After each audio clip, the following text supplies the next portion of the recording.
Une charte foncière du bassin du fleuve Sénégal. En vue de l'amélioration de la gouvernance foncière dans le bassin du fleuve Sénégal, avec un accent particulier sur les possibilités offertes par les directives volontaires à travers le projet Une gouvernance foncière améliorée pour une prospérité partagée dans le bassin du fleuve Sénégal. L'Organisation des Nations Unies pour l'alimentation et l'agriculture, FAO, et l'initiative prospective agricole et rurale, IPAR, ont organisé en partenariat avec l'OMVS et les organisations de la société civile du Mali, de la Mauritanie, du Sénégal et de la Guinée, un atelier régional du 19 au 20 septembre 2017 à Ourossogui, région de Matam, sous la présidence du gouverneur de la région. À titre de rappel, vous le savez, on avait eu un premier atelier régional en juin 2016, qui est un atelier de lancement. À l'occasion de cet atelier, notre première étude portant sur la cartographie des droits a formulé une observation, une recommandation fondamentale pour qu'on aille vers la charte foncière dans le bassin. Le thème qui nous réunit aujourd'hui revêt une importance capitale, dans la mesure où nos pays, à l'instar de la plupart des pays de la région de l'Afrique de l'Ouest, sont confrontés à d'importants défis dans le cadre de la gouvernance foncière. Dans le bassin du fleuve Sénégal, la gestion du foncier est devenue une question cruciale au cours de ces dernières décennies. Une des raisons d'être de ce projet qui nous réunit ce matin est d'aplanir les divergences afin que chaque pays puisse s'épanouir économiquement du fleuve qu'il partage. L'objectif de l'atelier, c'est d'échanger d'expériences entre la Guinée, le Mali, la Mauritanie et le Sénégal pour voir qu'est-ce qui se fait de bien, qu'est-ce qui se fait d'intéressant et comment on peut s'en inspirer pour aider à l'élaboration des politiques publiques, notamment des politiques foncières. On a vu aujourd'hui qu'au niveau mondial, il y a eu vraiment une volonté d'apaiser les acteurs pour trouver des mécanismes de résolution de conflits. Et les directives constituent aujourd'hui un élément intéressant en termes de comment on doit privilégier ceux qui sont autour des terres avant de penser aux investisseurs étrangers. Et même parfois aux investisseurs nationaux, mais qui sont effectivement des élites. Le projet SRB, mis en œuvre par l'IPAR et la FAO, est simplement une réponse locale et régionale à une demande de ces populations.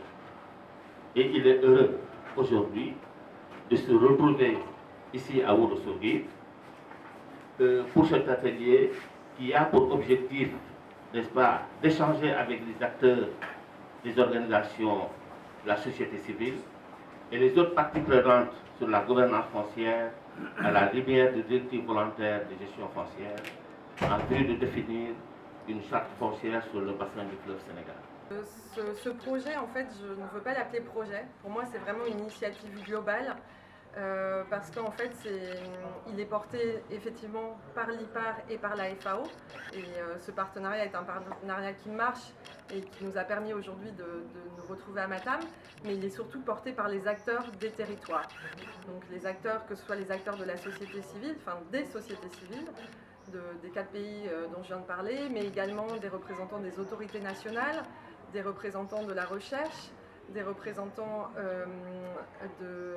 du monde académique et également des représentants du secteur privé. Le maître mot en fait, de cette initiative, c'est dialogue. Comment faire en sorte que tous ces acteurs se parlent pour trouver des solutions à la gestion foncière qui permettent aux territoires de se développer durablement et surtout qui permettent aux populations d'avoir accès aux terres. L'État de Mauritanie a constaté que la gouvernance foncière doit être améliorée pour bien sûr faire face à ces différentes difficultés. C'est pour cela qu'il y a un comité interministériel qui a été créé et une commission de réforme foncière qui ont été mises en place. Bien entendu, on constate de plus en plus que ces trois objectifs ne peuvent être réalisés que dans un cadre concerté et dans un cadre régional, notamment au niveau du bassin du fleuve Sénégal, qui constitue une chance pour la Mauritanie, pays pratiquement désertique, et bien entendu un défi sérieux. Mesdames et messieurs, Il apparaît clairement que la question foncière ne peut être ignorée par une organisation comme la nôtre. Cet atelier revêt à mes yeux un double objectif pour l'OMVS. Il nous fournit l'heureuse opportunité d'appuyer une initiative sous-régionale importante en matière de gouvernance foncière et de vous manifester en même temps la disponibilité de l'OMVS à vous accompagner pour relever ces défis. Une rencontre multi-acteurs qui a enregistré une forte participation des organisations de la société civile du Mali, de la Mauritanie, du Sénégal et de la Guinée.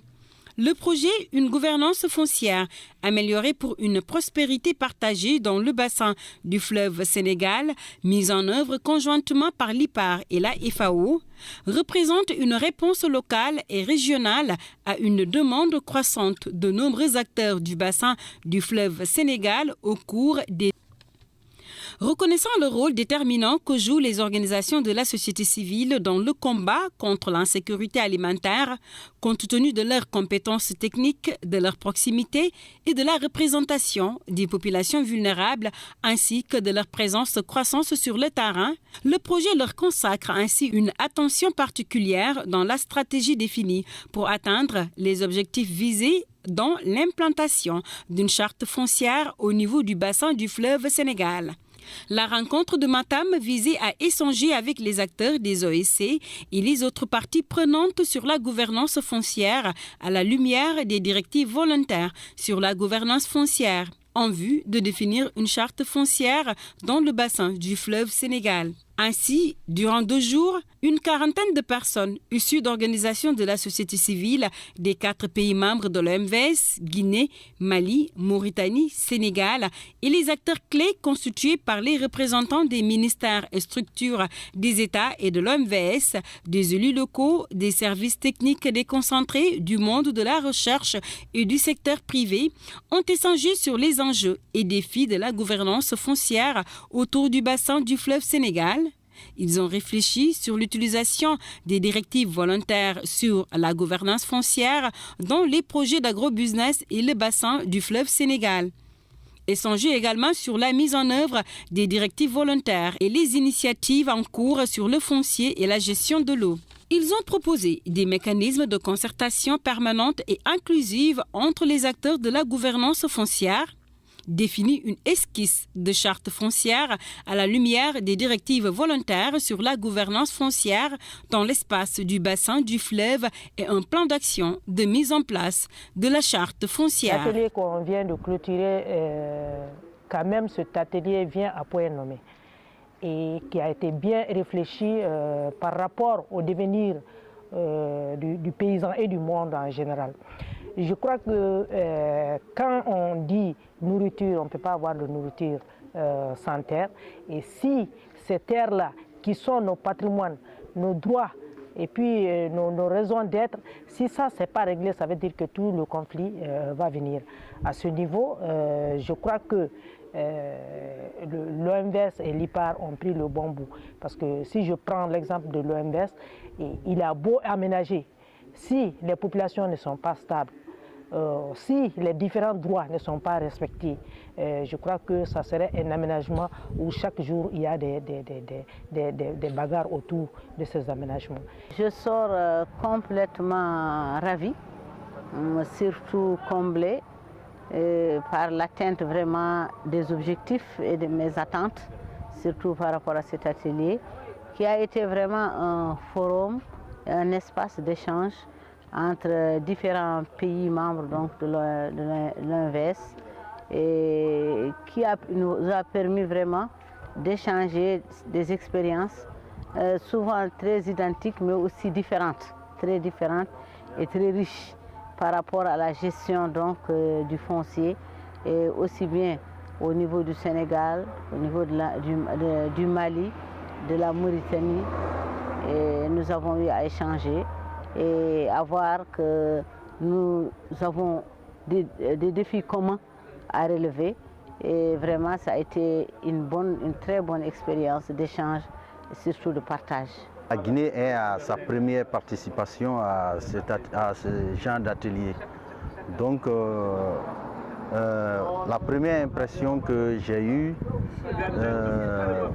je me suis rendu compte que le Sénégal, la Mauritanie et le Mali ont déjà de l'expertise par rapport à cette gouvernance foncière. Et que nous, comme je le disais, nous sommes à notre première participation. Nous avions appris auprès de nos collègues de ces 3 pays-là et ça a été vraiment un lieu d'échange, d'esprit où nous avions beaucoup plus appris. Et aujourd'hui, cette rencontre avec la société civile en partenariat et en collaboration avec l'OMVS nous a permis de revenir sur d'excellentes interrogations par rapport à ce foncier-là. Parce que nous avons constaté que la question de sécurisation foncière est une problématique vraiment cruciale pour nos pays et très souvent on met l'accent sur les textes et les lois et comme nos pays on a du mal vraiment à appliquer ces lois-là, il est important également de penser que la sécurisation foncière doit aller aussi dans le sens des bonnes pratiques culturelles, le fait de restaurer les sols qui sont dégradés pour que les populations puissent avoir accès à plus d'espace pour pouvoir faire leur activité économique, qui est l'agriculture, la pêche ou l'élevage. On a appris beaucoup de choses avec nos collègues au Sénégal, au Mali. On a vu beaucoup de choses. On s'est